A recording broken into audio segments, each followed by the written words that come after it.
Bukas kapag tumunog na ang kampana para sa inaugurasyon ng bagong paaralan dito sa Laguna, akala ni Noel ay siya ang magiging bayani sa mata ng lahat. Akala naman ng kapatid kong si Marisa, tuluyan na niyang nanakaw ang buhay ko, ang asawa ko, ang bahay ko, at ang huling patak ng aking dignidad. Pero hindi nila alam sa likod ng mga peking pirma at traidor na mga yakap, naghihintay ang isang katotohanang gigiba sa tor ng kanilang kasinungalingan. Panurin niyo akong bumangon mula sa abo ng sarili kong pagkawasak, dahil sa pagkakataong ito hindi na ako ang titser na marunong lang magpatawad. Humanda kayo dahil sisiguraduhin kong wala kayong matitirang kahit anong pira-piraso. Ano ba naman Bella ang drama-drama mo? Isang gabi lang naman silang nawala ni Marisa para sa trabaho. Bakit kailangan mong palakihin? Isipin mo naman ang hiya ng pamilya natin kaysa sa selos mong walang basehan. Huwag kang maging pabigat sa ikaw unlad ng asawa mo. Tila huminto ang pag-ikot ng mundo ko sa boses na iyon ni Mama. Hindi ang lamig ng gabi, kundi ang lamig ng salita ng sarili kong kadugo ang nagpanging inig sa buong katawan ko. Ito ba ang sukli sa lahat ng sakripisyo ko sa loob ng maraming taon? Ako ang naging haligi ako, ang naging pader, at ako ang naging takbuhan nila. Pero bakit parang ako pa ang naging kontrabida sa sarili kong tahanan? Lord, bakit ganito? Bakit kung sino pa ang pinagkakatiwalaan ko sila pa ang humuhukay ng sarili kong libingan? Ang sakit, ang sakit-sakit na. Hindi ko na alam kung saan ko kukunin ang hininga ko habang nakatingin sa nakasarang pinto ng kwarto, kung saan alam kong magkasama ang asawa ko at ang kapatid ko, habang ang sarili kong ina ang nagsisilbing gwardiya ng kanilang kataksilan. Sabi nila ang pamilya ay ang ligtas na santuwaryo. Pero sa gabing ito, na-realize ko na ang sarili kong bahay ay isa palang kulungan, at ang mga taong mahal ko ang siyang may hawak ng susi sa aking paghihirap. Pero kung akala nila ay mananatili akong nakaluhod sa harap nila, doon sila nagkakamali. Dahil ang isang pusong durog kapag nabuo muli ay nagiging mas matalas pa sa kahit anong patalim. Mula sa ingay ng mga batang naghahabulan sa court hanggang sa amoy ng tisa at lumang papel sa loob ng silid-aralan, dito ko nahanap ang kapayapaang ipinagkait sa akin ng sarili kong tahanan. 12 taon na akong guro rito sa Laguna. Para sa mga batang ito, ako si Mambela ang gurong laging may sobrang baon para sa mga hindi nakapag-almusal ang gurong handang magtahi ng punit na uniforme para hindi mapahiya ang estudyante sa harap ng klase. Mambela, salamat po sa bagong kuwaderno. Pangako po lalakasan ko pa ang loob kong mag-aral, sabi ni Lito, ang pinakamaliit na bata sa klase ko, habang mahigpit na nakayakap sa notebook na binili ko mula sa sarili kong bulsa. Napangiti ako habang hinahaplos ang buhok niya. Lord guide me, ito lang naman ang hinihiling ko, ang maging kapakipakinabang. Di ba ang sarap sa pakiramdam na kahit sa labas ng bahay may nakaka-appreciate sa akin? Sa bawat, salamat po ma'am, tila natatakpan ang mga sugat ng panunumbat na naririnig ko gabi-gabi mula kay Mama Corazon. Pero ang sayang naramdaman ko sa paaralan ay parang bula na biglang naglaho nang tumapak ako sa threshold ng aming pintuan. Ang amoy ng niluluto kong kare-kare na iniwan ko kay Marisa ay napalitan ng amoy ng mamahaling pabango-pabangong hindi akin. Nandito na ako, bati ko sa gitna ng katahimikan. Walang sumagot. Nakita ko si Noel, ang asawa ko, na nakaupo sa sofa habang abala sa kanyang cellphone. Hindi man lang siya nag-angat ng tingin. Ang lalaking pinakasalan ko 10 taon na ang nakalilipas, ang lalaking itinaguyod ko ang career sa City Hall, habang ako ang nagbabayad ng mortgage ng bahay na ito, ay tila isang estranjero na ngayon. Noel, kamusta ang site visit nyo? Nakapagluto na ba si Marisa? Tanong ko habang dahan-dahang inilalapag ang aking mga gamit. Ang ingay mo, Bella. Pagod ako sa trabaho tapos pagsisigaw mo ang bubungad sa akin. At si Marisa, wag mo utusan na parang katulong. Nawalan na nga ng negosyo yung tao. Ganyan pa ang ita. Trato mo, malamig na sagot ni Noel. Ang boses niya ay parang kutsilyong dahan-dahang humihiwa sa dibdib ko. Hindi ko siya inuutusan, Noel. Tinatanong ko lang. Tama na yan? Napalingon ako sa kusina nang lumabas si Mama Corazon. Bit-bit ang isang baso ng gatas na para kay Marisa. Bella, dumating lang ang asawa mo, away agad ang dala mo. Tingnan mo nga si Marisa kanina, paumiiyak dahil sa stress sa pagsasara ng shop niya. Tapos ikaw, wala kang ibang alam kundi magreklamo.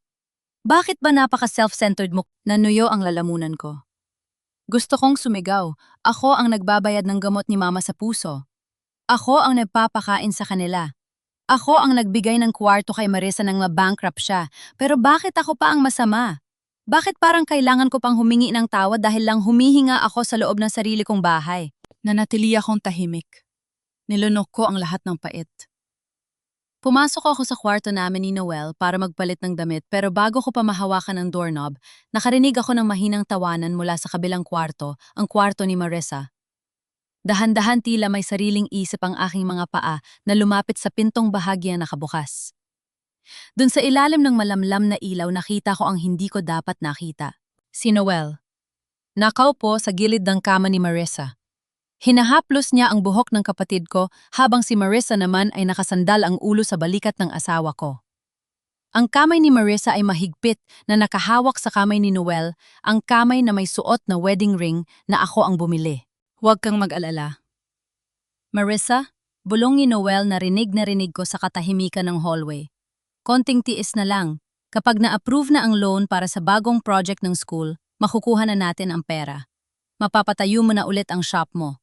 Hahayaan lang nating pirmahan ni Bella ang mga papers, tutal bilib naman sa kanyang city council. She's the face of the project, but we are the heart of it. Parang gumuho ang kisame sa ibabaw ko. Ang tibok ng puso ko ay naging mabilis na tambol na nakakabingi. Nanigas ang buong katawan ko, tila nawalan ng kontrol ang aking mga kalamnan. Gusto kong sumigaw, gusto kong pumasok at pagsasampalin silang dalawa. Pero ang tangi na gawa ko ay ang mapaatras. Isang hakbang, dalawang hakbang, hanggang sa maramdaman ko ang lamig ng pader sa aking likuran. Ito na ba yon ang proyektong sinasabi ni Noel na para sa ikabubuti ng mga estudyante ko? Gagamitin nila ako. Gagamitin nila ang pangalan ko para sa sarili nilang bulsa, habang ipinagtataksilan nila ako sa ilalim ng sarili kong bubong. Ang sakit ay hindi lang basta sakit. Ito ay isang uri ng pagwasak na dahan-dahang kumakatay sa bawat alaala ng pagmamahal na itinanim ko sa bahay na ito. Ang tiwala ko kay Noel, ang pagmamahal ko kay Marissa, at ang respeto ko kay Mama, lahat yung tila mga abong tinangay ng hangin sa isang iglap. Mabilis akong bumalik sa sala. Hinihingal habang ang mga luhang kanina ko pa pinipigilan ay nagsimulang pumatak ng walang tunog. Nakita ko ang bag ni Noel sa ibabaw ng mesa. Ang itim na folder na laging niyang dala. Alam kong mali. Alam kong delikado. Pero sa gitna ng nagngangalit na emosyon sa loob ko, isa lang ang malinaw. Hindi ako papayag na maging biktima na lang habang buhay. Gamit ang nanginginig na mga kamay, kinuha ko ang folder. Hindi ko ito binuksan doon. Sa halip, mabilis akong lumabas ng bahay kahit madilim, na kahit wala akong dalang, kahit ano kundi ang aking cellphone at ang ninakaw kong folder, tumakbo ako patungo sa simbahan sa dulo ng kalsada. Doon sa ilalim ng paanan ng krus sa gitna ng nag-iisang ilaw ng kandila, binuksan ko ang folder. Nanlaki ang aking mga mata. Hindi lang ito basta proyekto. Nakita ko ang deed of mortgage ng aming bahay at sa ibaba nito may isang pirma na kamukhang-kamukha ng sa akin pero alam kong hindi ko isinulat. At sa likod ng mga dokumentong yon may isang sulat kamay na note na pamilyar sa akin, ang sulat ni Marissa. Plan A secure, Bella's signature. Plan B, if she refuses, let Mama handle her. She knows what to say to make Bella feel guilty. Lord, guide me. Dahil sa oras na ito, hindi na ako ang teacher na nagtuturo ng kabutihan. Ako na ang teacher na magtuturo sa kanila kung ano ang tunay na kahulugan ng karma. Sa loob ng simbahan ang tanging tunog na naririnig ko ay ang sarili kong paghinga na tila isang hayop na sugatan. Ang lamig ng mga bangko at ang amoy ng insenso ay hindi sapat para palamigin ang nagbabagang galit sa aking dibdib. Gamit ang aking nanginginig na mga kamay, inilabas ko ang aking cellphone. Sa bawat click ng camera, kinukuhanan ko ng larawan ang bawat pahina ng itim na folder na yon. Ang peking pirma ko ang mga substandard na materyales para sa paaralan at ang sulat ni Marissa, lahat iyon ay magiging balako. Lord, guide me. Dahil ang tapat na lingkod mo ay tinatraidor ng sarili niyang pamilya. Di ba sabi nila ang katotohanan ang mapapalayo sa atin? Pero bakit parang bawat katotohanan na tutuklasan ko ay lalong nagpapakulong sa akin sa bangungot na ito? Nang matapos ako maingat kong ibinalik ang folder sa bag ko, kailangan kong bumalik. Kailangan kong umakto na parang walang nangyari. Dahil kung malalaman nilang alam ko na, baka mas lalo nilang itago ang mga bakas nila. Pagpasok ko sa pinto ng bahay, sinalubong agad ako ng matatalim na mata ni Mama Corazon. Nakatayo siya sa gitna ng sala nakapamewang at tila kanina pa ako hinihintay. Saan ka galing, Bella Gabi, na naglalayas ka ng walang paalam? Alam mo namang masama ang pakiramdam ko, tapos iiwan mo kami rito? Ang boses niya ay puno ng panunumbat, ang paborito niyang paraan para kontrolin ako. Nagpahangin lang ako sa simbahan, ma. Masyado lang pong uminit ang ulo ko kanina. Mahinahon kong sagot.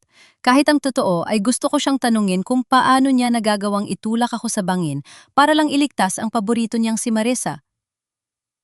Simbahan magdadasal ka, pero ang tigas ng loob mo sa kapatid mo, pumasok ka na. Si Noel kanina pahinahanap yung folder ng project niya. Nakita mo ba? Ramdam ko ang paghinto ng tibok ng puso ko. Folder hindi po. Baka naiwan niya sa sasakyan. Pagsisinungaling ko habang mahigpit na hawak ang strap ng bag ko. Mabilis akong dumaan sa harap niya at pumasok sa aming kwarto. Doon nakita ko si Noel na balisa kinakalkal ang mga drawer. Nang makita niya ako agad, siyang lumapit. Bella, nakita mo ba yung itim na folder ko? Importante, yun kailangan ko para sa meeting bukas sa City Hall? Medyo pasigaw niyang tanong. Hindi, Noel. Baka nailagay mo sa study room. Sagot ko habang dahan-dahang inilalagay ang bag ko sa gilid kung saan hindi niya agad mapapansin. Napahilot siya sa kanyang sentido. Diyos ko naman, napaka-clumsy ko talaga. Sige na, matulog na tayo. Maaga pa ako bukas. Humiga kami sa iisang kama, pero ang distansya sa pagitan naming dalawa ay tila isang malalim na bangin. Nakatalikod ako sa kanya, ang mga mata ko ay dilat sa dilim. Rinig ko ang bawat paghinga niya, ang bawat galaw niya na dati ay nagbibigay sa akin ng seguridad, pero ngayon ay nagdudulot na lang ng kilabot. Paano mo nagagawang yakapin ako sa gabi, Noel, habang ang isip mo ay nasa kapatid ko? Paano mo nagagawang pangarapin ang kinabukasan natin gamit ang mga materyales na alam mong ikamamatay na mga estudyante ko kung sakaling gumuho ang paaralan? Kinaumagahan maaga akong nagising. Nagluto ako ng almusal na parang walang nangyari. Sinigang na bangus ang paborito ni Noel. Habang kumakain kami, pumasok si Marissa sa kusina. Nakasuot siya ng silk na pantulog, ang kanyang buhok ay magulo pa, pero bakas sa kanyang muka ang isang uri ng tagumpay. Good morning, ate! Good morning, Noel! Nakangiti niyang bate. Ang boses niya ay parang musika na punong-puno ng lason. Marissa, kain na. Nagluto ang ate mo, sabi ni Noel, na may kasamang malambing na tingin na hindi niya na ibibigay sa akin. Salamat, Ate Bella. By the way, Noel, tumawag yung supplier kanina. Okay na raw yung mga special materials na ni-request mo. Mas makakatipid daw tayo, sabi ni Marissa habang nakatingin sa akin, tila sinusubukan kung may alam ako. Good. Bella, kailangan ko nga palang dumaan sa school niyo mamaya. May mga documents na kailangang i-present si Mrs. Santos sa board. Sama ka na sa akin, anyaya ni Noel. Alam ko ang laro nila. Gusto nilang nandun ako para magmukhang legal ang lahat. Sige, Noel, marami rin akong tatapusin sa faculty room, sagot ko. Pagdating sa paaralan, sinalubong kami ni Arnel, ang dating estudyante ko na isa na ngayong licensed engineer. Siya ang inatasan ng city government na mag-inspect sa construction ng bagong building. Ma'am Bella, kamusta po? Bati ni Arnel na may malapad na ngiti. Sir Noel, nandito na po yung unang batch ng mga semento, pero bakit parang iba ang brand sa nakalagay sa kontrata? Nakita ko ang paninigas ng panga ni Noel. Arnel, yung brand na yon ay out of stock na. Ito ang replacement. Certified naman ito ng supplier, 'di ba, Bella? Sabi ko sa'yo kagabi, mas maganda itong bago. Tumingin sa akin si Arnel, naghihintay ng kumpirmasyon. Ang mga mata niya ay puno ng tiwalang hindi ko pwedeng sirain. Pero nakita ko rin ang babala sa mga mata ni Noel. Isang maling salita ko, at itutuloy nila ang banta nilang mortgage ng bahay at ang pagkasira ng pangalan ko. Arnel, tingnan muna nating mabuti ang mga specifications. Marunong naman tayong mag-check, di ba? Sabi ko, sinusubukang bigyan si Arnel ng signal na may hindi tama. Pero ma'am, kailangan na pong simula ng buhos bukas. Kapag hindi natin ito tinanggap, madelay ang project, paliwanag ni Arnel. Eksaktong sandaling yon tumunog ang cellphone ko.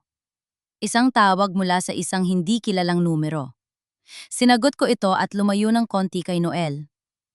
Hello? Sino ito? Ma'am Bella, huwag po kayong magpapahalata. Isa po ako sa mga trabahador sa site. Nakita ko po si Sir Noel at ang kapatid niyo kagabi rito. May pinalitan silang mga bakal. Ma'am, delikado po ang building. Maawa po kayo sa mga bata. Nabitawan ko ang aking cellphone. Ang tunog ng pagbagsak nito sa semento ay tila hudyat ng pagsisimula ng digmaan. Lumingon ako kay Noel na ngayon ay matalas na nakatingin sa akin. Sino yon, Bella? Bakit namumutla ka? Tanong niya, habang dahan-dahang lumalapit sa akin. Sa likuran niya, nakita ko si Marisa nakapapasok lang sa gate ng school, bit-bit ang isang envelope na alam kong naglalaman ng mga falsified permits. Wala, Noel. Isa't parent lang maitatanong tungkol sa grades. Pagsisinungaling ko, habang sa loob-loob ko ay sinusumpa ko ang bawat hibla ng kanyang pagkatao. Pero ang mas nakakagulat ay ang sumunod na nangyari. Lumapit si Marisa sa amin at may ibinulong kay Noel. Pareho silang tumingin sa akin na may halong pangungutya. Ate Bella, tawag ni Marisa.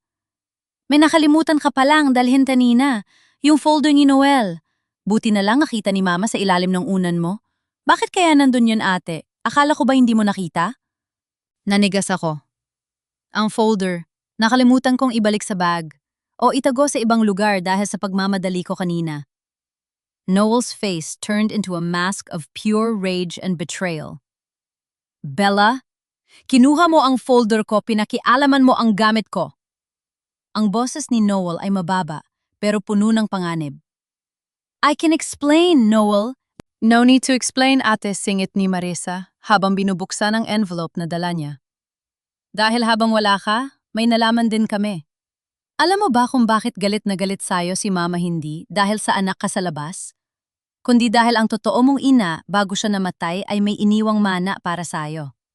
Isang lupain sa Batangas na ninanakaw ni Mama at Noel para pondohan ang project na ito. At na yon dahil alam mo na ang sikreto namin. Hindi ka na makakalabas ng school na ito ng buhay ang career mo.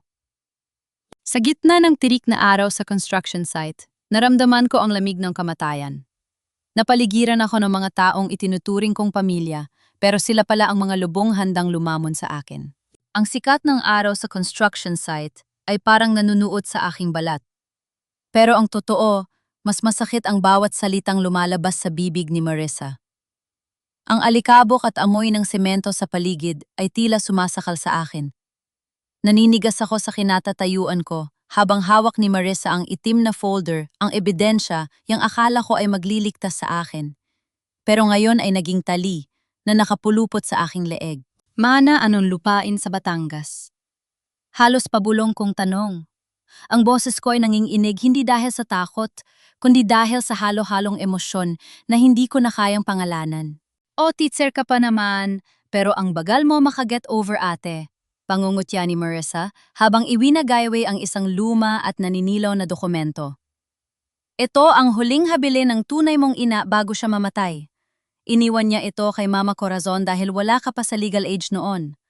Isang malawak na lupain na kung ibebenta natin sapat na para mabuhay kami ng marangya habang buhay. Pero guess what?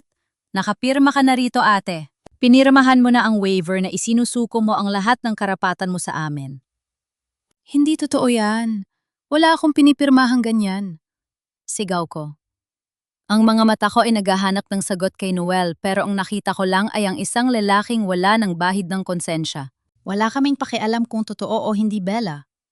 Malamig na sabi ni Noel. Lumapit siya sa akin sapat na para maamoy ko ang pamilyar niyang pabango na ngayon ay nakakasuka na. Ang mahalaga ang pirma mo ay nandoon, at ang pirma mo rin ang nasa mga substandard materials ng building na ito. Isang salita mo lang laban sa amin ipapakita namin sa buong Laguna na ikaw ang utak ng lahat ng katiwaliang ito. Isipin mo, Bella, ano na lang ang sasabihin ng mga estudyante mo? Ang tinitingala nilang Ma'am Bella, isang magnanakaw at mandaraya. Lord, bakit ganito? Bakit ang mga taong pinag-alayan ko ng buhay ko ang siyang masigasig na sumisira sa akin? Di ba dapat ang pamilya ang unang naniniwala sa'yo? Pero rito sa harap ko ang asawa ko at ang kapatid ko ay tila mga buwitre na nag-aagawan sa bawat piraso ng aking pagkatao. Bakit niyo ginagawa ito? Tanong ko habang nararamdaman ko ang mainit na luhang dumadaloy sa aking pisini. Noel, asawa kita. Marisa, kapatid kita. Paano niya nasisikmurang gawin ito sa akin? Dahil sawang-pawa na ako sa'yo, Bella. Biglang sigaw ni Noel. Sawang-sawa na ako sa pagiging perpekto mo, sa pagiging bayani mo sa school, habang ako parang anino mo lang sa bahay na binabayaran mo. Gusto ko nung buhay na ako ang bida, at si Marisa, siya ang nagbigay sa akin yon. Agad na yumakap si Marisa sa braso ni Noel, tila ipinagmamalaki ang kanilang kataksilan sa gitna ng construction site. Ang tawag dito ay survival of the fittest, ate. At ikaw masyado kang mabait, kaya ikaw ang laging talo. Eksaktong sandaling yun narinig ko, ang boses ni Mrs. Santos, ang aming principal. Ma'am Bella, Sir Noel, may problema ba rito? Bakit parang napaka-tense nyo? Mabilis na, nagbago ang anyo ni Noel at Marisa. Sa isang kurap ng mata ang mga lobo ay nagbalat kayong mga tupa. Mrs. Santos, wala po. Medyo naging emosyonal lang po si Bella dahil sa tuwa. Mabilis na pagsisinungaling ni Noel habang inilalagay ang braso sa balikat ko, isang haplos na nagpadiri sa akin. Nagpapasalamat lang po siya dahil matutuloy na ang project para sa mga bata. Tumingin sa akin si Mrs. Santos. Totoo ba yon, Ma'am Bella May? Mga kumakalat kasing balita sa faculty room na may mga issue raw sa budget. Sigurado ka bang ayos ang lahat? Tumingin ako kay Noel. Nakita ko ang kamay niya sa loob ng bulsa, hawak ang cellphone niya, isang senyales na handa siyang ilabas ang anumang ebidensya laban sa akin sa isang pindot lang. Tumingin din ako kay Marisa na nakang-isi tila nanonood ng isang palabas. Nararamdaman ko ang pang-ininig ng aking mga tuhod. Gusto kong sumigaw. Gusto kong sabihin kay Mrs. Santos ang lahat ang tungkol sa mga bakal na manipisang sementong kulang sa halo at ang kataksilang nangyayari sa loob ng bahay ko. Pero naisip ko ang mga estudyante ko. Kapag nalaman nilang may issue mahihito ang construction, mawawalan sila ng classrooms. At mas malala baka, tuluyan na akong mawalan ng lisensya bago pa man ako makalaban. Opo, Mrs. Santos. Maayos po ang lahat. Halos pabulong kong sagot. Ang bawat salita ay parang lason na lumalabas sa aking bibig. Mabuti naman kung ganoon. Mauna na ako, marami pa akong gagawin. Sabi ni Mrs. Santos at tuluyan ng lumayo. Nang mawala na siya, marahas na binitawan ni Noel ang balikat ko. Good girl, Bella. Alam mo naman pala kung saan ka lulugar. Huwag mong isipin na tapos na ito, Noel. Sabi ko habang pinapahira ng aking mga luha. Ang boses ko ay hindi na nanginginig. May isang uri ng lamig na bumalot sa puso ko. Isang lamig na mas matindi pa sa yelo. Akala niyo ba ay ganun-ganun na lang ito? Kung kailangan kong dumaan sa impyerno para lang mailigtas ang mga bata at ang danggal ko gagawin ko. Talaga lang ha? Tawa ni Marisa. Anong gagawin mo? Wala kang pera, wala kang kakampi, at pati ang sarili mong ina, kami ang pinili. You are alone, ate. Mag-isa ka lang. Tinalikuran nila ako at naglakad palayo habang nagkatawanan. Naiwan ako mag-isa sa gitna ng maalikabok na site. Pero hindi nila alam sa gitna ng aking pagkawasak, may isang pares na mga mata ang kanina pa nanonood mula sa malayo. Lumapit sa akin si Arnel, ang engineer na dating estudyante ko. Ang mukha niya ay seryoso at bakas ang galit. Ma'am Bella, narinig ko po ang lahat, bulong ni Arnel. Hindi lang po kayo ang mag-isa. May nakuha po akong sample ng semento kagabi habang wala sila. At ma'am, may isa pa po akong nalaman. Ano yun, Arnel? Inilabas ni Arnel ang kanyang tablet at ipinakita sa akin ang isang video. Isang hidden camera footage mula sa office ni Noel. Doon kitang-kita si Mama Corazon na kinakausap si Noel tungkol sa pag-poison sa isip ng mga tao sa barangay laban sa akin. Pero hindi lang yan, ma'am. Tingnan niyo po ang petsa ng waiver na sinasabi ni Marisa. Nung petsang yan, nasa ospital po kayo dahil sa aksidente, di ba? Paano kayo makakapirma sa Batangas kung nasa Laguna kayo at unconscious? Napahawak ako sa aking dibdib. Isang pag-asa ang biglang sumiklab sa gitna ng kadiliman. Arnel, tulungan mo ako. Kahit kailan po, Ma'am Bella, utang ko po sa inyong buhay ko. Naglakad ako palabas ng school gate na may panibagong determinasyon. Hindi na ako ang biktima. Ngayon ako na ang mangangaso. Pero pagdating ko sa tapat ng aming bahay, nakita ko ang isang ambulan. Siya ang mga kapitbahay ay nagkakaingay. Bella, si Aling Corazon inatike sa puso.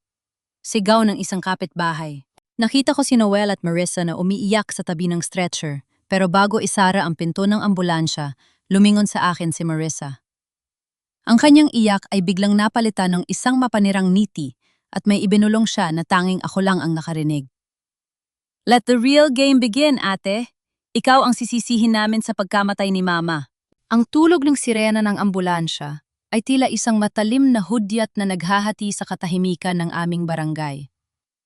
Habang papalayo ang sasakyan, naramdaman ko ang kumpol ng mga mata ng aking mga kapitbahay na nakatuon sa akin. Ang mga bulong-bulungan ni Aling Tasing at ng iba pang mga marites sa kanto ay tila mga bubuyog na nagdadala ng lason. Nakita niyo ba, grabe pala? Itong si Bella pinatulan ng sariling ina hanggang sa inatake? Sabi ng isa. Sabi ko na nga ba, masyadong pakitang tao ang pagiging titser niyan. Sa loob pala ng bahay, isang halimaw. Dagdag naman ng isa pa. Lord, patawad po. Pero bakit ang bilis ng mga tao na humusga? Bakit ang daling maniwala sa luhang gawa-gawa lang? Diba sabi niyo ang katotohanan ng mananaig? Pero sa sandaling, ito ang katotohanan ay nakabaon sa ilalim ng mga kasinungalingan ni Noel at Marissa. Nakarating ako sa ospital nang nanginginig ang mga kamay. Sa labas ng emergency room, nakita ko si Marissa na nakasobsob sa balikat ni Noel, humihikbi ng malakas para marinig ng lahat ng mga nurse at pasyenteng dumadaan. Ate, bakit mo ginawa yan kay Mama? Sigaw ni Marissa nang makita niya ako. Agad siyang tumayo at itinuro ako sa harap ng maraming tao. Alam mo namang mahina ang puso niya, bakit kailangan mo pa siyang sumbatan tungkol sa pera? Ganyan ka na ba kaganid? Marissa, tumigil ka mahinahon, pero mariin kong sagot. Alam nating dalawa kung ano ang totoong nangyari. Huwag mo akong ituro na parang ako ang may kasalanan. Lumapit sa akin si Noel, ang kanyang mukha ay puno ng pagkukunyari na tila isang nag-aalalang asawa. Bella, sumobra ka na. Hindi ko akalain na aabot sa ganito ang galit mo dahil lang sa selos at sa lupa sa Batangas. Kung gusto mo ang mana, sana sinabi mo ng maayos, hindi yung pinapatay mo na si Mama sa stress. Naramdaman ko ang pag-init ng aking mukha. Ang bawat salita nila ay parang isang sampal na paulit-ulit na tumatama sa aking danggal. Tumingin ako sa paligid. Ang mga tao sa ospital ay nakatingin sa akin na may halong kandidire. Sa isang saglit ang Ma'am Bella na iginagalang ang lahat ay naging isang walang utang na loob na anak. Ang kapal na mukha niyo. Bulong ko sapat na para silang dalawa lang ang makarinig. Noel, Marissa, akala niyo ba ay mananalo kayo? May ebidensya ako. Alam ko ang ginagawa niyo sa construction site. Biglang nagbago ang tingin ni Noel. Ang mapagkunyari niyang lungkot ay napalitan ng isang madilim na banta. Ebidensya, Bella, huwag kang magpatawa. Sino ang papaniwalaan nila, isang titser na inatek ang sariling ina o ang asawa at kapatid na nag-aalaga sa kanya? Isang salita ko lang sa board, dismiss ka na sa serbisyo. Eksaktong sandaling yon, lumabas ang doktor. Sino po ang pamilya ni Mrs. Corazon Ramos? Nagunahan sina Noel at Marissa. Kami po, Doc. Anong lagi ng mama ko? Tanong ni Marissa na muling bumalik sa pag-iyak. Stable na ang pasyente pero kailangan siyang manatili sa ICU para sa obserbasyon. Masyadong mataas ang stress level niya. At kailangan nating bayaran ng paunang deposito para sa mga gamot at ICU room, paliwanag ng doktor. Tumingin sa akin si Noel na may mapanirang ngiti. Bella, ikaw ang nakapirma sa insurance ni Mama, di ba? At ikaw rin ang may hawak ng savings account niya. Ikaw na ang magbayad. Panindigan mo ang ginawa mo. Alam kong ito ang bay nila. Gusto nilang ubusin ang pera ko para wala akong pambayad sa abogado o pang-inspect sa site. Pero kailangan kong iligtas si Mama. Kahit gaano pa kasakit ang ginawa niya sa akin. Dahil kung mamatay siya, tuluyan ang mawawala ang tanging saksi sa tunay kong pagkatao. Naglakad ako patungo sa billing counter pero bago ko pa maibigay ang card ko, naramdaman ko ang isang kamay sa balikat ko. Si Arnel. Ma'am, wag po. Bulong ni Arnel. May nahanap po ako sa gamit ni Aling Corazon bago siya isakay sa ambulans. Nahulog po ang bag niya. Inabot sa akin ni Arnel ang isang maliit at lumang susi. Isang susi na may nakasabit na maliit na imahe ng Birheng Maria. Ano ito, Arnel? Ma'am, narinig ko po noon si Aling Corazon na may itinatagong box sa ilalim ng altar nyo. Sabi niya pag namatay siya, doon nyo lang malalaman ang lahat. Pero ma'am, tingin ko, kailangan nyo na itong buksan ngayon. Naramdaman ko ang isang kakaibang kaba. Ang susing ito ba ang susi sa aking kalayaan o mas malalim pang pasakit? Bella, sigaw ni Noel mula sa malayo. Ano pang hinihintay mo? Bayaran mo na yan. Hindi ko siya pinansin. Lumingon ako kay Arnel. Arnel, bantayan mo rito. Huwag mo hahayaan na mapag-isa sina Noel at Marissa kay Mama. Babalik ako. Mabilis akong lumabas ng ospital. Sumakay ako sa unang jeep na dumaan, hindi alintana ang ulan na nagsisimulang pumatak. Pagdating ko sa bahay, diretso ako sa altar. Sa ilalim ng mga luma at maalikabok na rebulto, nakita ko ang isang maliit na kahoy na kahon. Nang ipasok ko ang susi at pinihit ito isang mahinang. Tunog ang narinig ko sa katahimikan ng gabi. Pagbukas ng kahon, hindi ginto o pera ang nakita ko. Isang tumpok na mga sulat. Mga sulat na may selyo mula sa ibang bansa at sa itaas ng mga sulat, ang isang larawan ng aking tunay na ina na may kalong na isang sanggol ako. Pero ang mas nakakagulat ay ang pangalang nakasulat sa likod ng larawan. Isabela ang aking anak. Hayaan mong ang sing ito ang magdala sa iyo sa katotohanang matagal ng minakaw ng pamilyang kumupkop sa iyo. Hindi ka lang anak sa labas, Bella. Ikaw ang tunay na may-ari ng lahat ng kumpanyang kinatatayuan ngayon ni Noel. Nanlaki ang aking mga mata. Ang asawa ko, ang taong akala ko ay binuo ko, ay matagal na palang nagnanakaw sa akin bago pa man kami ikasal. Biglang bumukas ang pinto ng bahay si Noel. Nakatayo siya roon, basang-basa sa ulan, at may hawak na kutsil o sa kanyang kamay. Ang kanyang mga mata ay hindi na sa isang asawa, kundi sa isang mamamatay tao. Sabi ko na nga ba, Bella, hahanapin mo ang kahon na yan. Ngayon, ibigay mo sa akin yan kung gusto mo pang makitang gising si Mama bukas. Ang bagsak ng ulan ng bulong ng aming bahay ay tila libu-libong maliliit na martilyo na nagpapakaba sa aking dibdib. Sa gitna ng madilim na sala, ang tanging nagbibigay ng liwanag ay ang maliit na lampara sa altar at ang kislap ng talim na hawak ni Noel. Ang asawang dati ay sandigan ko, na yon ay isang aninong puno ng pot at kasakiman. Ibigay mo sa akin ang kahon na yan, Bella. Huwag mo nang pahirapan ang sarili mo, sabi ni Noel. Ang kanyang boses ay nanginginig, hindi dahil sa takot, kundi dahil sa adrenaline ng isang taong huling-huli na. Niyakap ko ang kahon sa aking dibdib.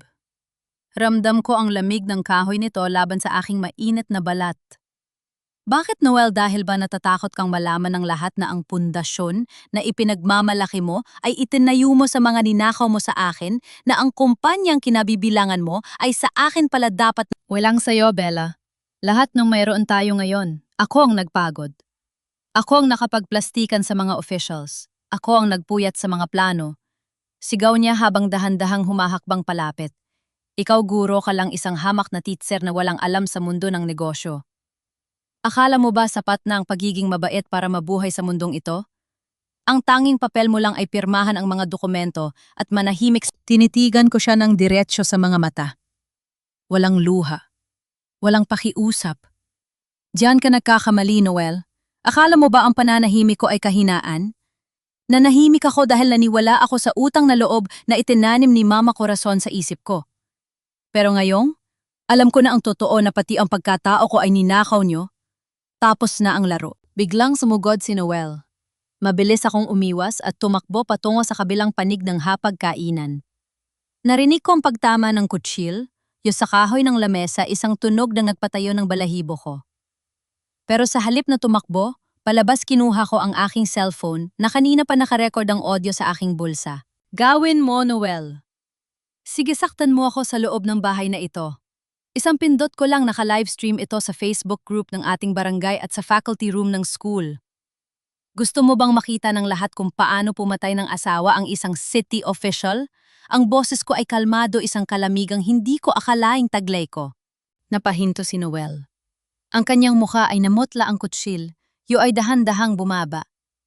Sa sandaling iyon nakita ko ang totoo niyang kulay, isang duwag na nagtatago sa likod ng kapangyarihang hiram lang. Bella, pag-usapan natin ito ng maayos. Asawa mo ako, pilit niyang paglambing, pero puno ng pandidiri ang naramdaman ko. Asawa hindi nagtatago ng babae sa kwarto ng kapatid ko. Ang asawa hindi nagnanakaw ng mana ng asawa niya. At higit sa lahat, ang asawa hindi tinatutukan ng kutsil. Ang taong nagbigay sa kanya ng lahat, sabi ko habang dahan-dahang lumalapit sa pinto. Eksaktong sandaling yon, tumunog ang aking cellphone. Isang tawag mula kay Arnel. Maambela, nakaalis na po ang mga pulis sa site. Papunta na po sila dyan sa bahay nyo.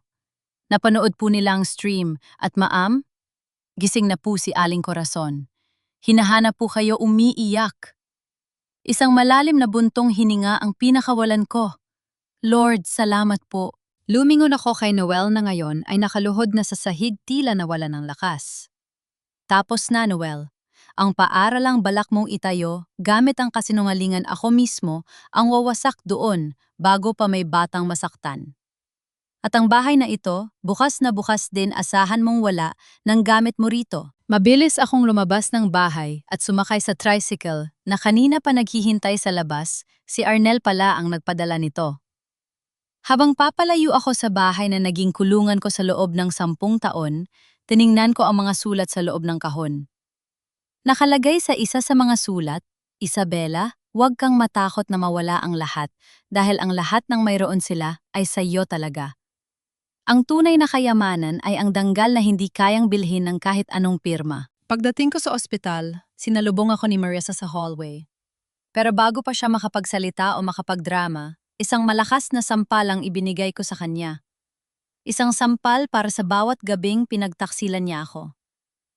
Ate, ano ba? Huwag mo akong matawag-tawag na Ate Marissa. Dahil mula sa sandaling ito, wala ka ng kapatid. At kung gusto mong sumama sa impyerno kasama si Noel, malaya kang gawin yon. Pero wag na wag mo nang tatapakan ng ospital na ito hanggat nandoon si Mama. Pumasok ako sa ICU. Nakita ko si Mama Corazon maputla at maraming tubo sa katawan. Nang makita niya ako, humawak siya ng mahigpit sa kamay ko. Ang kanyang mga mata ay puno ng pagsisisi. Bella, patawarin mo ako. Ang anak ko. Ang tunay kong anak. Bulong niya sa gitna ng paghingal. Pero sa kabila ng awa, may isang bagay na pumigil sa akin na yakapin siya ng tuluyan. Napansin ko ang isang maliit na recorder sa tabi ng kanyang unan. Isang recorder na iniwan ni Marissa para takutin si Mama na huwag magsalita. Kinuha ko ang recorder at pinakinggan ang huling mensahe roon. Ang boses ni Marissa, Mama, siguraduhin mong si Bella ang sisisihin mo.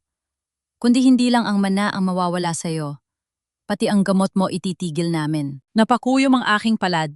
Ang kasamaan nila ay walang hangganan, pero hindi nila alam sa bawat hakbang nila, mas lalo nilang hinuhukay ang sarili nilang libingan.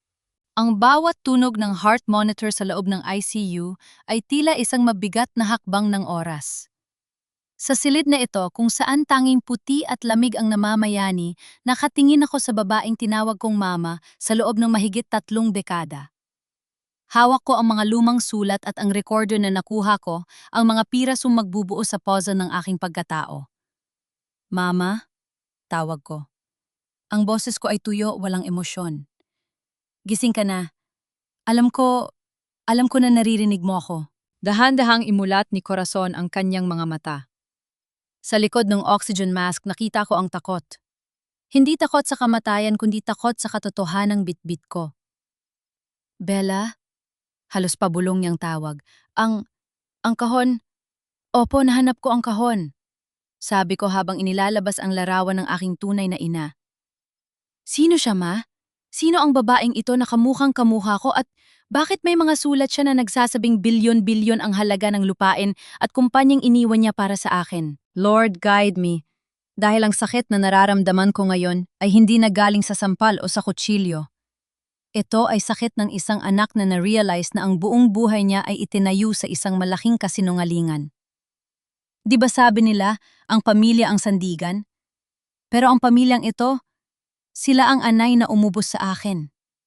Dahan-dahang hinubad di Corazon ang kanyang mask kahit bawal. Gusto niyang magsalita. Gusto niyang ilabas ang lason na matagal nang nakaimbak sa kanyang puso.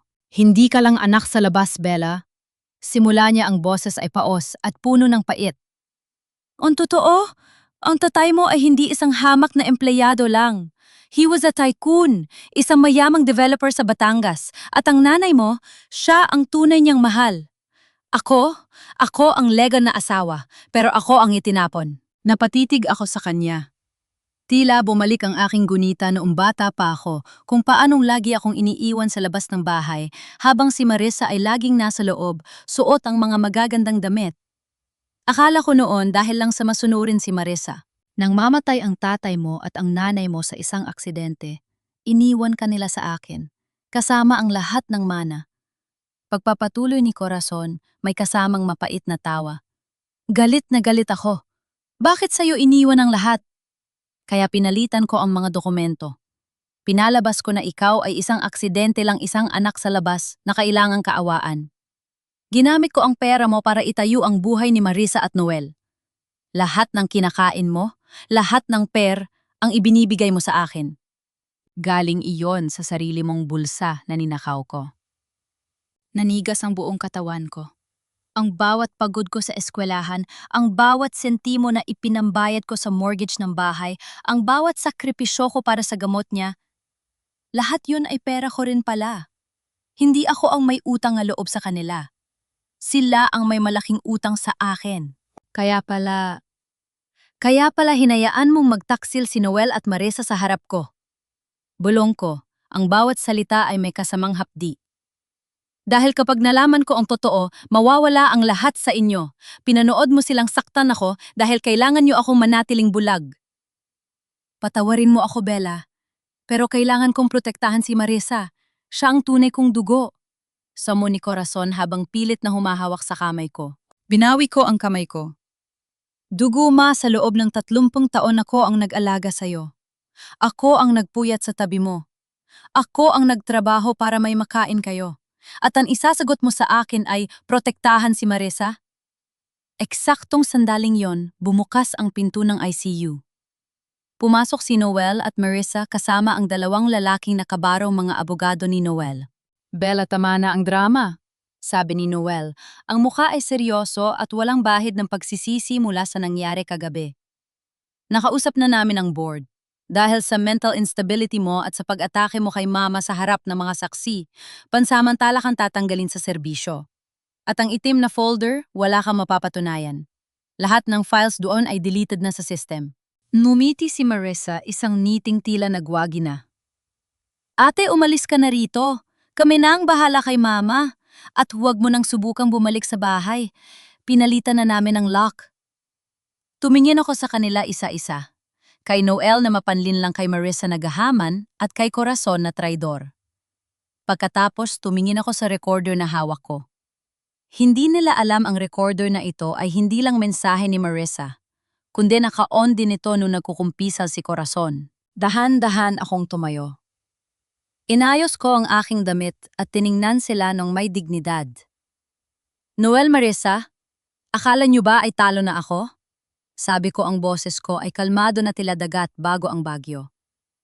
Marissa, ang dokumentong hawak mo tungkol sa waiver. Kanina lang tumawag ang National Archives. Ang birth certificate na ginamit nyo para sa waiver ay fake. At Noel, ang project sa school. Nakalimutan mo yat. Tangan lupaing yon ay bahagi ng property na iniwan ng tatay ko sa akin. Nanlaki ang mga mata ni Noel. Anong sinasabi mo? I am the sole heir of Ramos Land Holdings, Noel. At ang kumpanyang nagsusupply ng substandard material sa project mo, under yan ng kumpanya ko na matagal niya ng pinatatakbo gamit ang pangalan ng isang dummy. Pero dahil sa pag-amin ni Mama Corazon Layon, nabawi ko na ang lahat. Inilabas ko ang aking cellphone at nag-dial. Attorney Arnel, pasok na kayo. Pumasok si Arnel kasama ang 2 pulis at isang tunay na notaryo. Mr. Noel, Miss Marissa, you are under investigation for fraud, falsification of public documents, and attempted murder. At Mrs. Corazon, kailangan niyo ring sumama sa presinto kapag naging stable na kayo. Ate, hindi mo pwedeng gawin ito, pamilya tayo. Sigaw ni Marissa habang hinahawakan siya ng pulis. Pamilya. Lumingon ako sa kanya bago lumabas tong silid. Ang pamilya ay hindi nagnanakaw ng buhay ng iba.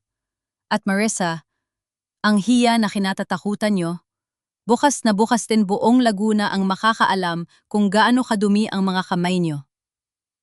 Lumabas ako ng ospital. Huminga ako ng malalim. Sa unang pagkakataon sa loob ng 30 taon ng hangin ay hindi na amoy lason. Pero alam ko hindi pa ito ang huli. Ang mga lubo kapag nasusukol ay mas lalo nagiging mapanganib. Habang naglalakad ako sa kalsada ng aming barangay, ramdam ko ang bawat bulong na sumasabay sa ihip ng hangin. Ang sari-sari store ni Aling Tasing na dati ay tambayan ng tawanan, na yon ay naging pugad ng mga matang mapanghusga. Nakita ko kung paano sila magtakpan ng bibig habang dumadaan ako. Ang balita sa ospital kagabi ay parang apoy na kumalat sa tuyong damo. Yan pala ang teacher na napakulong sa sariling asawa at kapatid, narinig kong sabi ng isang kapitbahay. Kahit anong yaman niya, wala pa rin siyang utang na loob. Pinatulan ng nanay na may sakit, dugtong ng isa pa. Huminto ako sa tapat nila. Hindi para makipag-away, kundi para harapin ang hiya na matagal nang ginamit na kadina sa akin. Lord, guide me. Dahil ang masakit na salita ng ibang tao ay parang mga bato na pilit akong ibinabaon. Di ba sabi nila ang komunidad ang proteksyon, pero rito sa amin, ang tsismis ay mas mabilis pa sa hustisya. Aling Tasing! Tawag ko sa may-ari ng tindahan. Ang katotohanan ay hindi parang kape na pwedeng timplahan ayon sa gusto nyo. Kung gusto nyo ng kwento, hintayin nyo ang desisyon ng korte. Pero habang wala pa yun, huwag nyo sanang gamitin ang mga dila nyo para lalong syaktan ang taong wala namang ginawa sa inyo. Tumahimik sila. Nagpatuloy ako sa paglalakad patungo sa paaralan. Doon sinalubong ako ni Arnel sa tapat ng ginagawang building. Ang mukha niya ay puno ng pag-aalala. Ma'am Bella, nakapagpiyansa po si Noel at Marissa. May mga koneksyon daw po silang ginamit sa City Hall. At ma'am, nandito po sila sa loob. Kinakausap nila ang mga magulang ng mga estudyante nyo. Mabilis na ulat ni Arnel. Kumunot ang noko. Ang kapal ng mukha nila, hindi pa natutuyo ang tinta ng warrant, eto na naman sila gumagawa ng panibagong gulo. Pumasok ako sa gate ng school at nakita ko ang isang tumpok ng mga tao sa may covered court. Sa gitna nakatayo si Noel, may hawak na megaphone, at si Marissa na nakasuot ng itim tila nagluluksa. Mga kababayan, mga magulang, sigaw ni Noel. Ang paaralang ito na pangarap natin para sa ating mga anak ay gustong ipatigil ni Bella. Gusto niyang bawiin ang lupa dahil lang sa pansarili niyang interes. Gagamitin niya ang pera para sa sarili niya at hahayaan ang mga anak niyo na mag-aral sa ilalim ng puno. Totoo yun! Dagdag ni Marissa habang kunwaring ipapahid ng luha. Pinalayas niya kami sa sarili naming bahay pati ang nanay naming may sakit. Hindi niya pinatawad. Maawa kayo sa amin, tulungan niyo kaming pigilan ang kasamaan ng sarili kong kapatid. Nakita ko ang galit sa mga mata ng mga magulang. Ang ilan sa kanila ay mga kaibigan ko. Ang ilan ay tinulungan ko pa sa matrikula ng kanilang mga anak. Pero ngayon, dahil sa matatamis na salita ni Noel, nakikita ko ang pag-aalinlangan sa kanilang mga muka. Ma'am Bella, totoo ba ito? Tanong ng isang nanay si Aling Nena na ang anak ay scholar ko. Ipapasara niyo po ang school? Paano na ang pag-aaral ng mga bata? Huminga ako ng malalim. Tumingin ako kay Noel at Marissa na may mga niting tagumpay sa likod ng kanilang mga maskara. Broken internal questions. Bakit kailangan gamitin ng mga bata? Bakit kailangang pati ang tanging bagay na mahal ko, ang pagtuturo ay dungisan nila? Ganito ba talaga sila kadesperado? Makinig kayo sa akin. Sabi ko pilit na pinapalakas ang aking bose, kahit nanunuyo ang aking lalamunan. Hindi ko ipapasara ang school. Ang gusto ko ay isang ligtas na school. Ang building na itinatayo ni Noel ay gawa sa marupok na materyales. Kapag lumindol guguho ito at ang mga anak niyo madadagil, gusto niyo ba yon? Nagsisinungaling siya, sigaw ni Noel. Gusto lang niya makuha ang insurance money. May mga papeles ako rito na nagpapatunay na certified ang lahat. Ibinagayway ni Noel ang mga pekeng dokumento. Biglang may sumigaw mula sa likod. Isang bato ang lumipad at tumama sa balikat ko.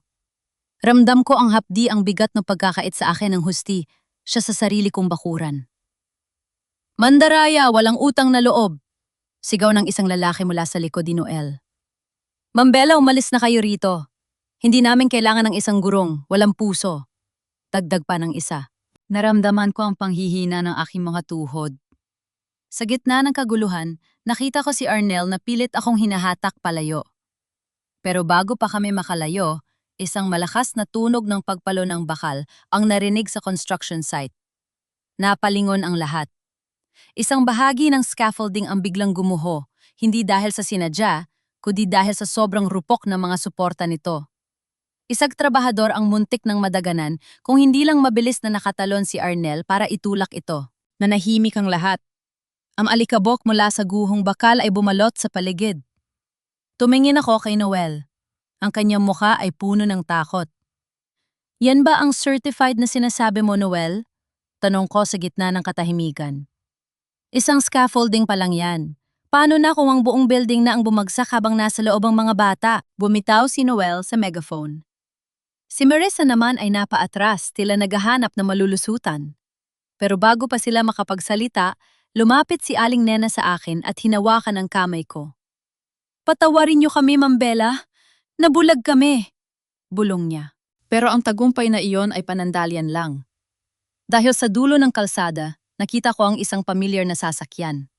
Isang itim na SUV na pagmamay-ari ng malaking kontraktor na kasabwat ni Noel.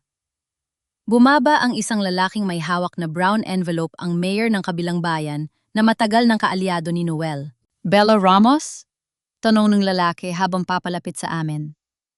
May dala akong temporary restraining order. Simula ngayon bawal kang tumapak sa loob ng school premises na ito. At ang kaso mo laban kay Noel, ibinasura na ng piskalya dahil sa kawalan ng sapat na ebidensya. Napatitig ako sa TRO. Ang batas na akala ko ay magtatanggol sa akin na yon ay naging sandata na naman nila. Lumingon si Noel sa akin, ang kanyang takot ay napalitan ng isang mapang-asar na tawa. Sabi ko sa'yo, Bella, hindi mo kami matatalo. Kahit sa'yo ang lupa sa akin ang kapangyarihan. Cliffhanger. Habang tinatalikuran ako ni Noel, isang text message ang dumating sa cellphone ko mula sa isang unknown number. Kung gusto mong maligtas ang school at ang mana mo, pumunta ka sa lumang simbahan sa Batangas ngayong gabi. May huling sekretong hindi sinabi si Corazon. Sa gitna ng kadiliman ng gabi, ang biyahe patungong Batangas ay tila isang paglalakbay patungo sa kailaliman ng aking nakaraan. Ang bawat patak ng ulan sa bintana ng boss ay tila mga luhang hindi ko na kayang ilabas. Bahala na, bulong ko sa aking sarili habang hawak ang krus sa aking leeg. Lord, guide me. Dahil sa oras na ito, wala na akong ibang matatakbuhan, kundi ang katotohanang matagal nang nakabaon sa limot. Ang lumang simbahan sa Batangas ay nakatayo pa rin tila isang piping saksi sa mga lihim na itinago ng maraming dekada. Ang amoy ng lumang kahoy at natutunaw na kandila ang sumalubong sa akin. Sa gitna ng katahimikan may isang matandang babae na nakaupo sa pinakahuling hilera ng mga bangko. Siya si Lola Elena, ang dating yaya ni Mama Corazon noong dalaga pa ito. Dumating ka, Isabela? Sabi niya, ang boses na nanginginig at tila galing sa ilalim ng lupa. Akala ko ay tuluyan ng mabubulok ang lihim na ito sa puso ko. Lola Elena, ano po ang hindi sinabi ni Mama Corazon? Bakit kailangan ko pang pumunta rito? Tanong ko habang dahan-dahang nauupo sa tabi niya. Huminga siya ng malalim at inabot sa akin ang isang lumang kwadern, no isang diary na pagmamay-ari ni Mama Corazon. Hindi ka lang basta ipinagkatiwala sa kanya, Bella. Ang totoo, noong gabing dinala ka ng tatay mo sa bahay nila si Corazon, ay kapapanganak lang din. Pero namatay ang sanggol niya, isang batang babae na dapat ay kasing edad mo. Nanigas ang buong pagkatao ko. Tila huminto ang pag-ikot ng mundo sa bawat salitang lumalabas sa bibig ni Lola Elena. Doon nagsimula ang lahat, pagpapatuloy ni Lola Elena. Sa tuwing titingin siya sa'yo, hindi ang anak ng kaagaw niya ang nakikita niya, kundi ang anak na nawala sa kanya. Ang galit niya ay hindi lang dahil sa pagtataksil ng asawa niya, kundi dahil sa ingit. Ingit na ikaw ay buhay habang ang sarili niyang dugo ay nasa ilalim na ng lupa. Ginamit niya ang put bilang panangga sa sakit hanggang sa naging bato na ang puso niya. Binuksan ko ang diary sa gitnang bahagi. Doon may nakadikit na isang maliit na sapatos ng sanggol kulay rosas at yari sa lana. Sa tabi nito ay may nakasulat na mga salitang halos burado na ng luha. Patawarin mo ako, anak ko, dahil sa tuwing yayakapin ko si Isabela, ikaw ang naalala ko. Hindi ko siya kayang mahalin dahil parang ninanakaw ko ang pagmamahal na para sa'yo. Naramdaman ko ang isang matinding kirot sa aking dibdib. Ito ang humanizing moment ni Mama Corazon na hindi ko inaasahan. Hindi ko mapigilang maiyak hindi para sa sarili ko, kundi para sa isang inang na wala ng direksyon dahil sa sobrang pagdadalamhati. Ngunit sa kabila ng awa, alam ko na hindi ito sapat na dahilan para sirain niya ang buhay ko. Pero may isa pa, Bella, sabi ni Lola Elena, ang mga mata niya ay biglang naging seryoso. Ang tatay mo. Hindi siya namatay sa aksidente lang. May alam si Corazon tungkol sa preno ng sasakyan noong gabing yon. At ang taong kasama niya sa plano, ang tatay ni Noel. Nabitiwan ko ang kuwaderno. Ang tunog ng pagbagsak nito sa sahig ng simbahan ay tila isang pagsabog sa aking pandinig. Ang pamilya ni Noel at ang pamilya ni Corazon, matagal na silang magkasabot sa pagpatay sa aking mga tunay na magulang. Kaya ba gano'n na lang? Kadaling ibenta ni Noel ang danggal ko dahil sa simula pa lang ang kasal namin ay bahagi na ng isang mas malaking plano para tuluyang ibaon ang katotohanan. Kailangan malaman ito ng mga pulis, Lola Elena. Sabi ko habang nanginginig ang aking mga daliri sa pagkuha ng diary. Huli na, Bella, sabi ng isang boses mula sa dilim ng altar. Napalingon ako. Doon nakatayo si Noel, may hawak na baril at nakangisi ng mapait. Kasunod niya si Marisa na may hawak na jerrycan ng gasolina. Sabi ko na nga ba, dito ka tutuloy? Sabi ni Noel, habang dahan-dahang lumalapit. Masyado kang matalino para sa sarili mong ikabubuti, Bella. Akala mo ba ay hahayaan naming mabuhay ang mga ebidensyang yan? Noel, itigil mo ito! Simbahan ito! Sigaw ko, pilit na itinatago si Lola Elena sa likuran ko. Simbahan ang Diyos ay hindi nakikinig sa mga talunan, Bella.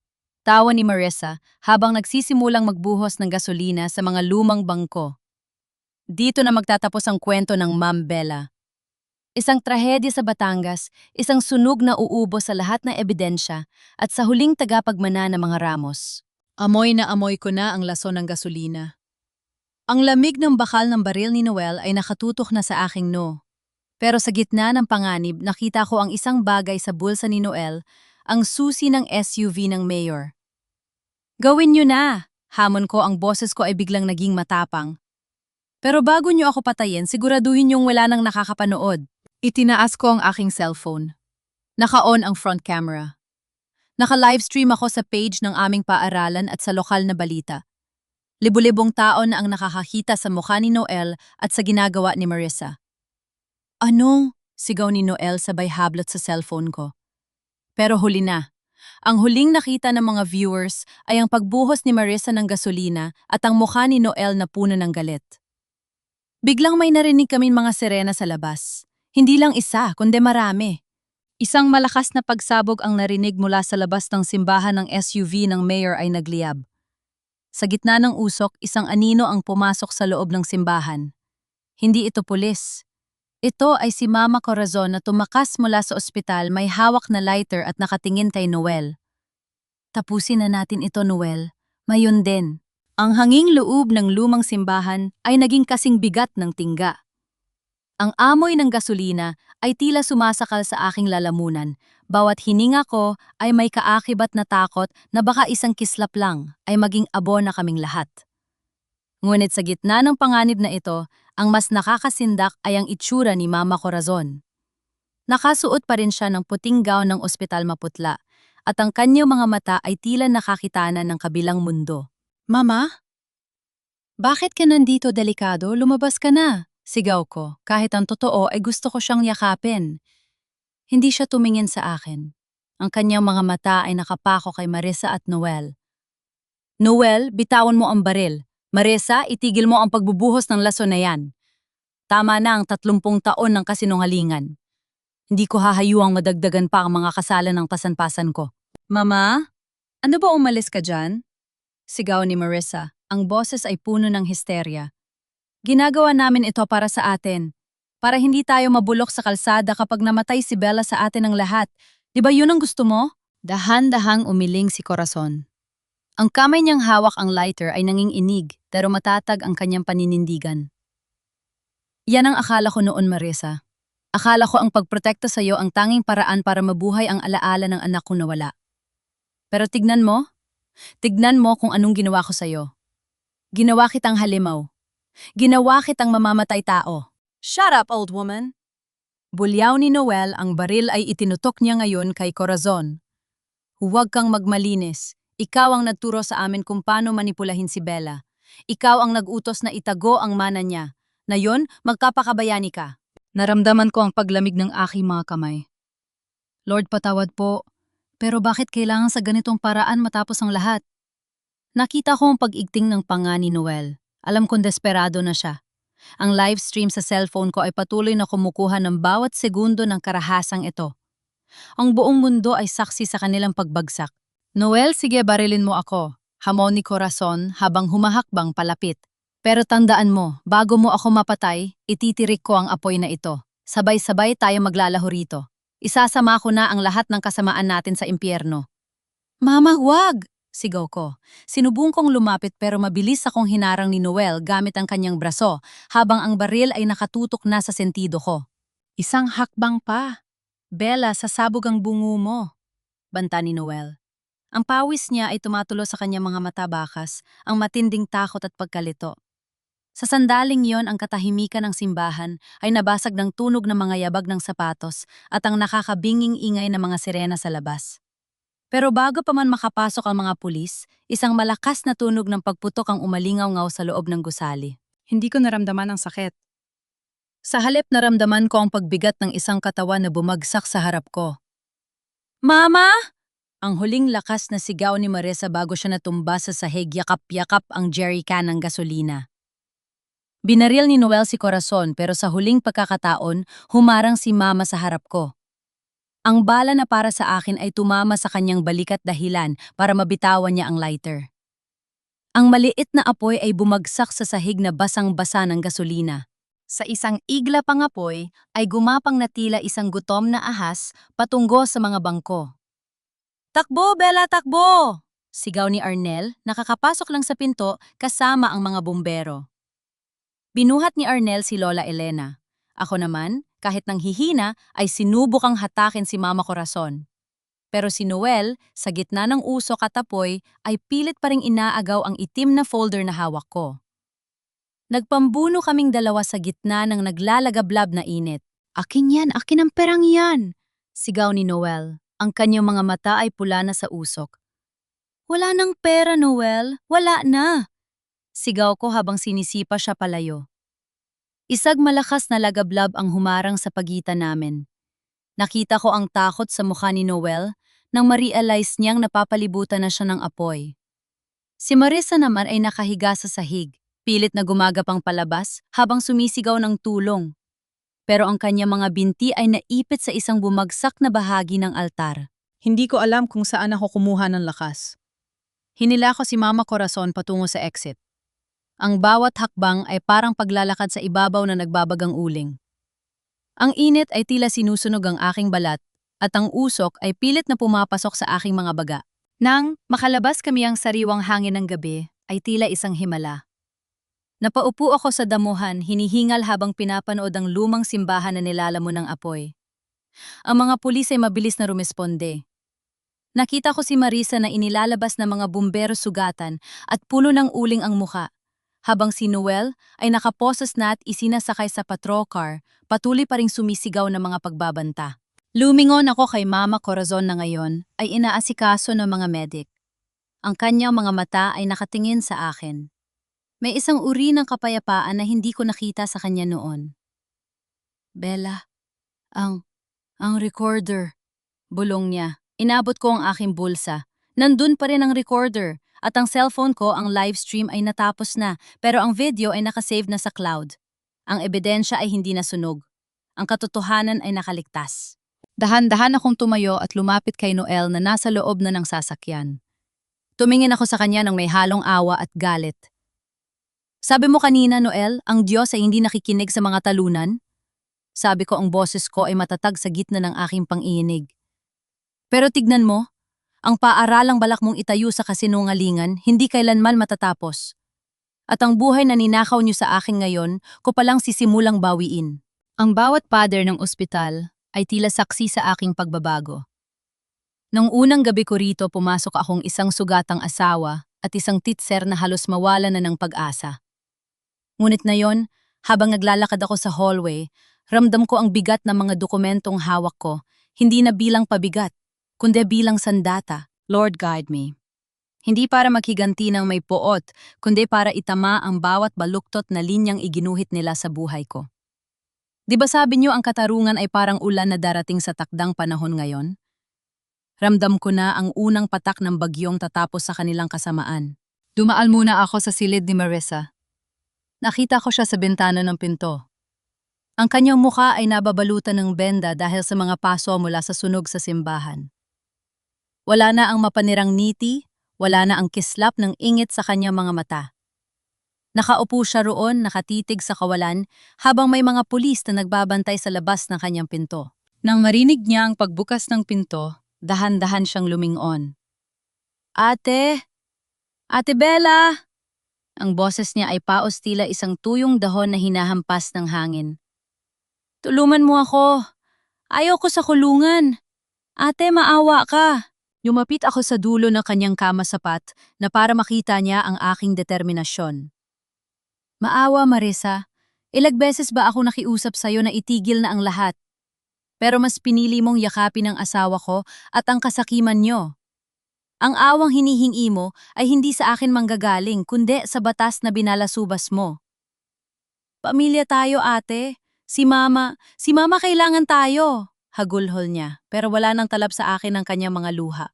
Ang pamilya ay hindi nagtatangkang pumatay sa gitna ng simbahan, Marissa. Ang utang na loob na palading isinusumbat niyo sa akin, ako na ang nagbayad niyan. Gamit ang 30 taon ng aking buhay na ninakaw niyo. Sabi ko habang inilalapag ang isang folder sa kanyang mesa.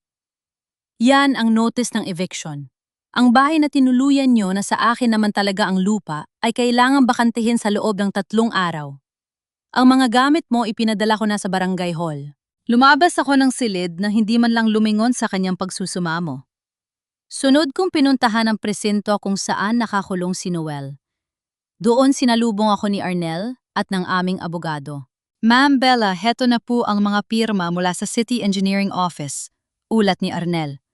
Dahil sa video nyo at sa mga sample na nakuha natin, tuluyan ang sinuspend ang lisensya ng contractor ni Noel.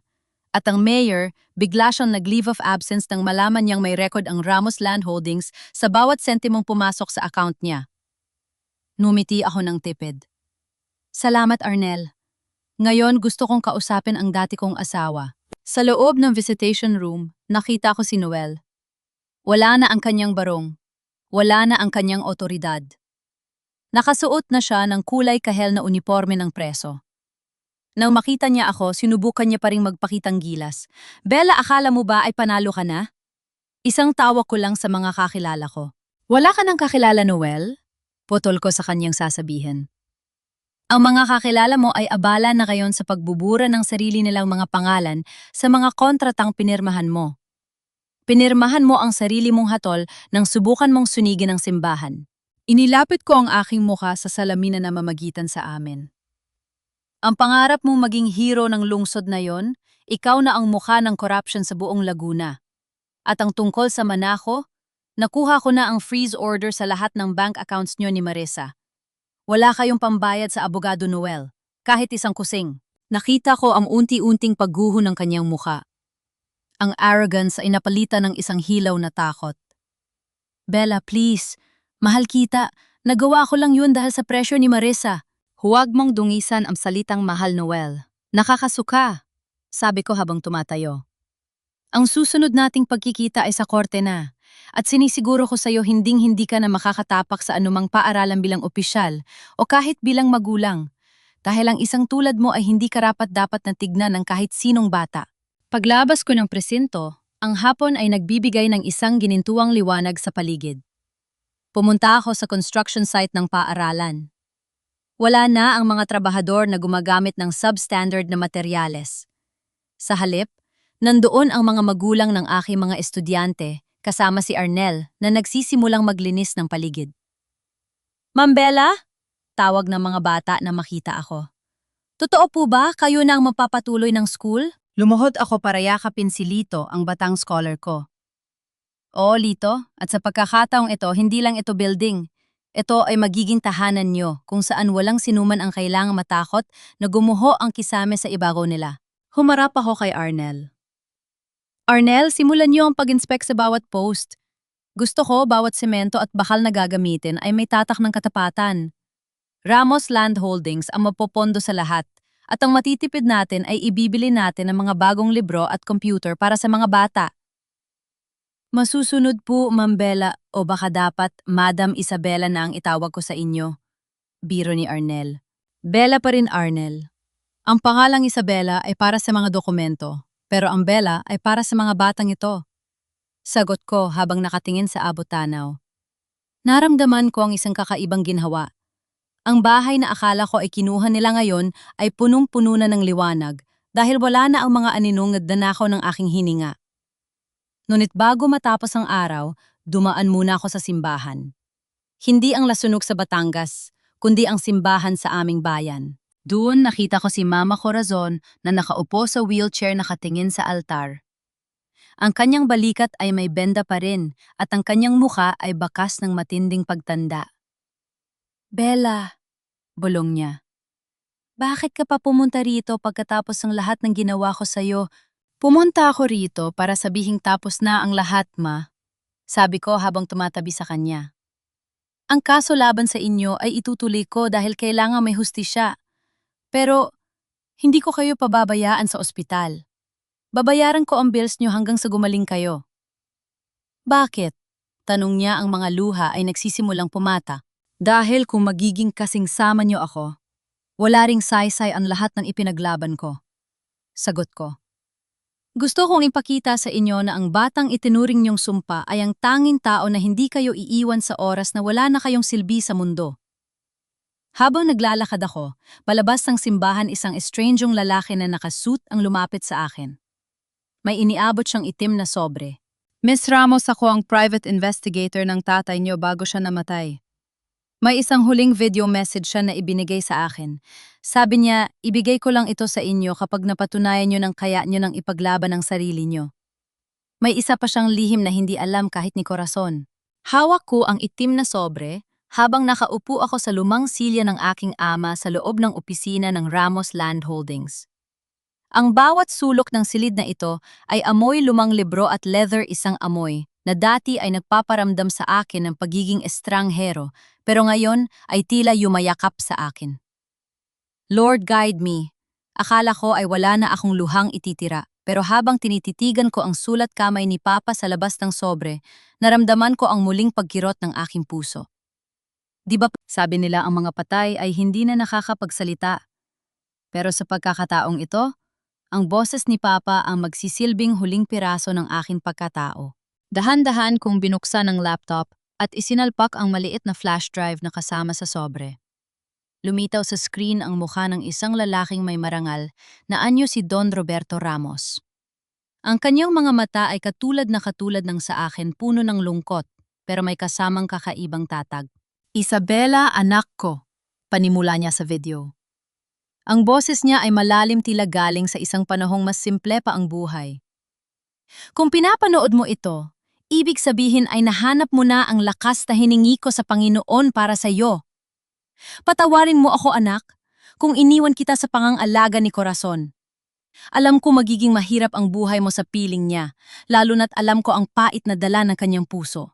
Huminga siya ng malalim sa video, tila nahihirap ang bigkasin ang susunod na sasabihin. Iniwan kita sa kanya hindi dahil hindi kita mahal, kundi dahil sa panahong yon ang aking mga kaaway sa negosyo ay handang pumatay para makuha ang mga lupain natin. Akala ko ang pananatili mo bilang isang anak sa labas sa isang simpleng barangay sa Laguna ang magiging pinakaligtas mong balag kayo. Pero may isang bagay na hindi ko sinabi kay Corazon. Isang bagay na tanging ikaw lang ang pwedeng makalamit. Napatitig ako sa screen. Ang lupang kinatatayuan ng paaralan mo, Bella. Hindi lang yan basta lupa. Sa ilalim ng pundasyon ng lumang library, may isang time capsule na ibinaon ko nung ipinanganak ka. Doon nakalagay ang tunay na titulo ng lahat ng ari-arian ng mga Ramos, hindi ang mga peking dokumentong hawak ni Corazon. At ang pinakaimportante, nandoon ang patunay na ang nanay mong si Maria at ako ay legal na nagpakasa sa ibang bansa bago ka isilang. You are not a child of shame, Bella. You are my legitimate daughter and the true heiress of everything I built. Napahawak ako sa aking bibig. Ang mga hikbi na kanina ko pa pinipigilan ay tuluyan ng kumawala. Lord, salamat po. Sa loob ng 30 taon, itinuring ko ang sarili ko na isang pagkakamali. Isang anak sa labas na dapat laging humihingi ng paumanhin sa mundo.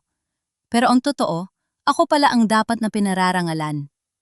Ang hiya na itinanim ni Mama Corazon sa isip ko ay isang malaking kasinungalingan para lang mapanatili nila ang kapangyarihan.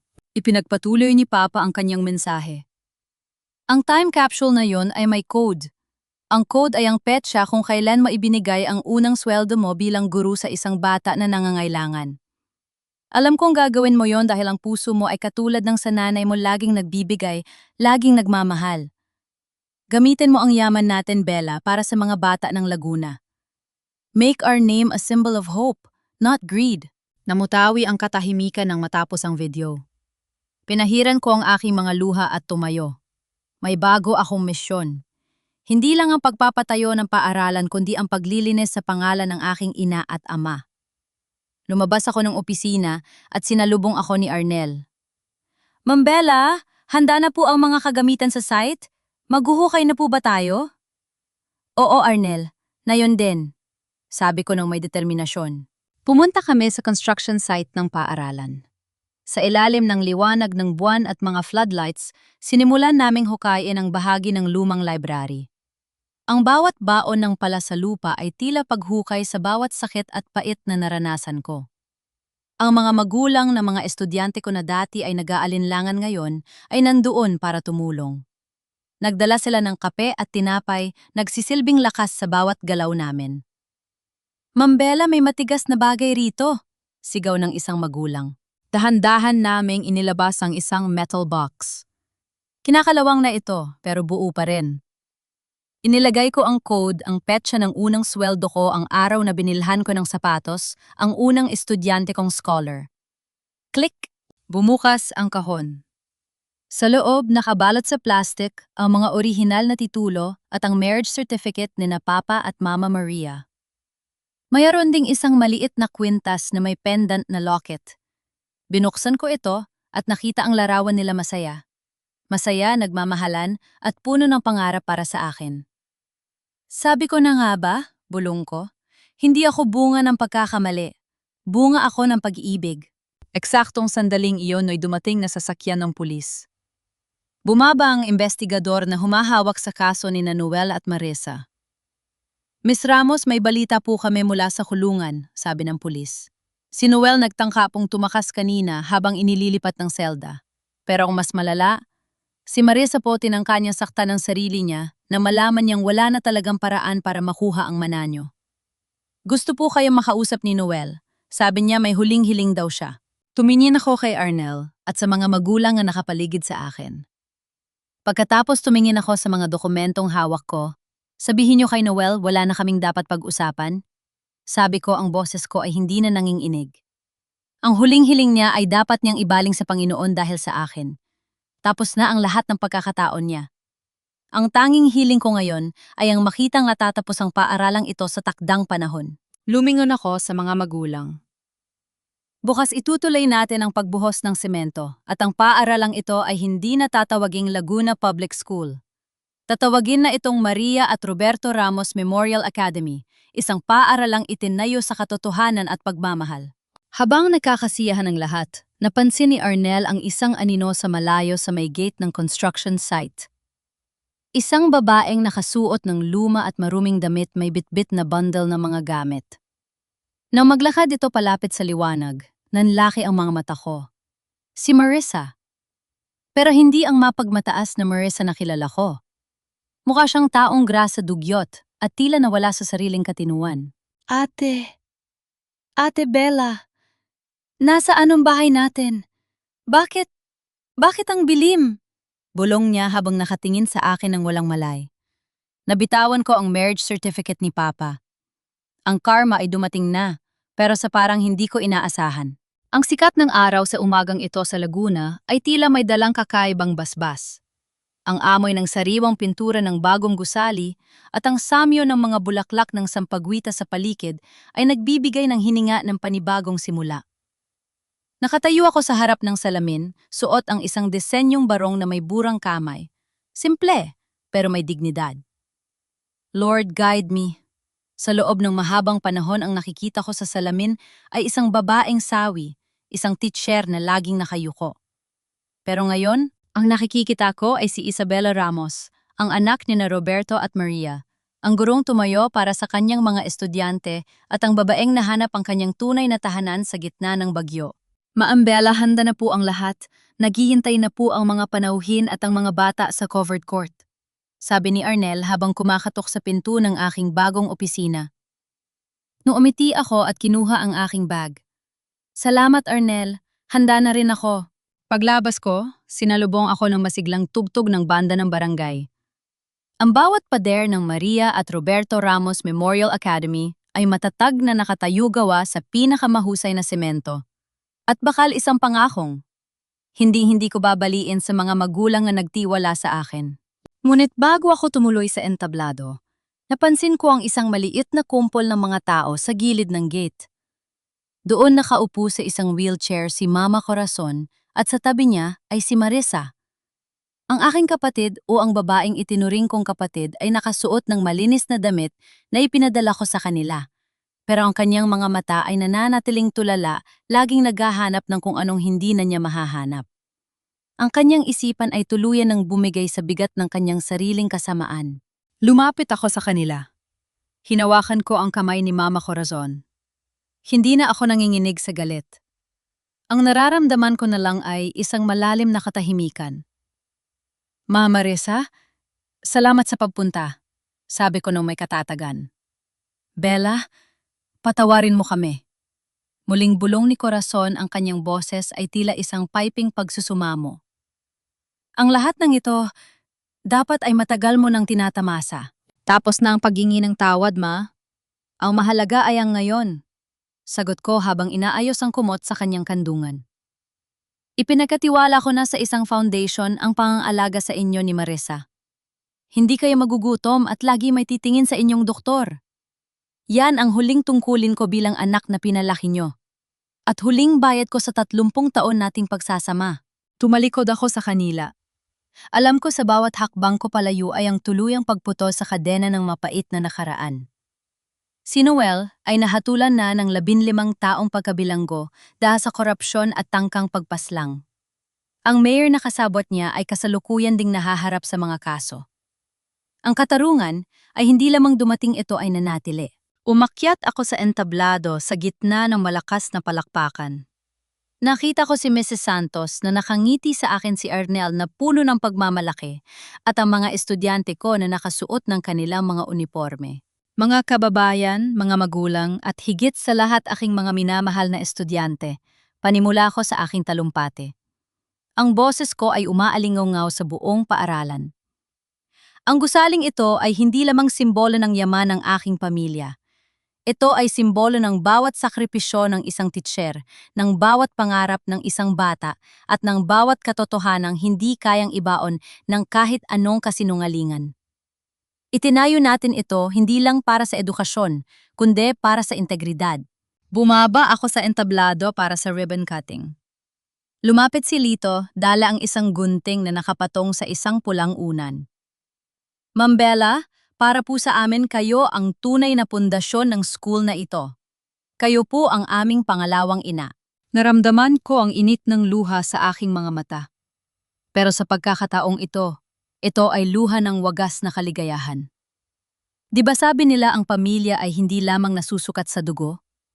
Ngayong araw na patunayan ko na ang tunay na pamilya ay ang mga taong handang tumayo sa tabi mo sa gitna ng laban. Ang mga taong pinipiling magmahal kahit walang kapalit. Pagkatapos ng seremonya, naglakad ako patungo sa dulo ng construction site kung saan nakatayo ang isang maliit na garden. Doon may isang marker na nakaukit ang mga pangalan ni Roberto at Maria Ramos. Inilapag ko ang aking teacher's ID sa ibabaw ng marker. Papa, Mama, natapos ko na po! Bulong ko sa hangin. Ang paaralang ito ang legacy nyo. At ako ang mapapatuloy nito. Tiningnan ko ang mga bata na natatakbuhan sa bagong playground.